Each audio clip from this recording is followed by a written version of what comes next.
საქართველოს მთავრობა მოძრაობის უსაფრთხოებასთან დაკავშირებული წესების გადახედვას იწყებს, მოხდება მოქმედი კანონმდებლობის საერთაშორისო სტანდარტებთან დაახლოება. ნებისმიერ ტურისტს ან ვიზიტორს, რომელიც მხოლოდ სამთვეზე ნაკლები ვადით გაჩერდება საქართველოში, შეუძლია თავისივე ავტომანქანით ყოველგვარი დროებითი რეგისტრაციის გარეშე იმოძრაოს. იმ შემთხვევაში, თუ ტურისტი ავტომობილით 90 დღეზე მეტი ვადით ჩამოვა საქართველოში, მაშინ ვალდებულია ქართული სანომრე ნიშნის აღება. ახალი ინიციატივის მიხედვით მოპედთან გათანაბრდება მცირე კვადროციკლი და ძრავიანი ველოსიპედი. მათი მართვა დასაშვებია 16 წლის ასაკიდან, ისე რომ მართვის მოწმობის აღება საჭირო არ არის.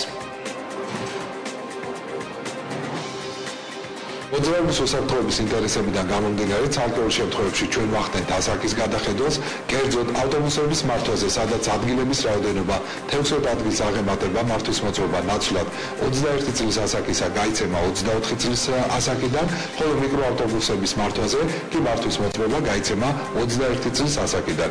ასაკი იზრდება ასევე სათვირთო ავტომობილების მართვაზე, მათ შორის მისაბმელთან ერთად და C კატეგორიის მართვის მოწმობა გაიცემა 21 წლის ასაკიდან ნაცვლად 18 წლისა. ასაკი მცირდება D კატეგორიის მართვის მოწმობაზე, რაც იმას ნიშნავს, რომ ტრაქტორების მართვა შესაძლებელი იქნება 17 წლის ასაკიდან ნაცვლად 18